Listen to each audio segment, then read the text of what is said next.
ইতিমধ্যেই আমরা সবাই হয়তো জেনে গিয়েছি এই অমানবিক ঘটনাটার কথা।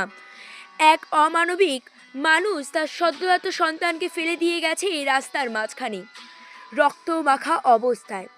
রাস্তার ৮টা কুকুর সেই গন্ধ শুকে বাচ্চাটার পাশে এসে দাঁড়ায়। তারা বাচ্চাটাকে দেখে না তো বাচ্চাটাকে কামড়ায়, না তো তার গায়ে আঁচড় দেয়। তারা গোল করে বাচ্চাটাকে ঘিরে ধরে সেই মাঝরাত্রে। ধীরে ধীরে শীত কেটে সকাল হয়। সকালে এক প্রতিবেশী দেখে ৮টা কুকুর একটি সদ্যোজাত বাচ্চাকে ঘিরে ধরে রয়েছে। তার বিষয়টা অবাক হয় এবং সেই কুকুরটাকে ডাকে এবং দেখতে পায় একটা ছোট্ট বাচ্চা শুয়ে রয়েছে একটা কাপড়ে জড়ানো। সে দৌড়ে গিয়ে বাচ্চাটাকে কোলে নেয় এবং সে চারিদিকে বাচ্চাটা দেখতে লাগে। সে দেখে বাচ্চাটার গায়ে একটা আঁচড়ও নেই। সে চিৎকার করে প্রতিবেশীদের ডাকে। প্রতিবেশীরা সবাই নিয়ে বাচ্চাটাকে ডাক্তারের কাছে যায়। ডাক্তার বলে বাচ্চাটা সুস্থ, তার গায়ে একটা আঁচড়েরও দাগ নেই, একটা কামড়েরও দাগ নেই।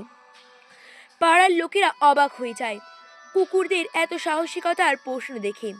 মানুষ তাদের মনুষ্যত্ব হারিয়েছে, কিন্তু এই অবলা জীবগুলো যারা দেখিয়ে দিয়েছে তারাও মা।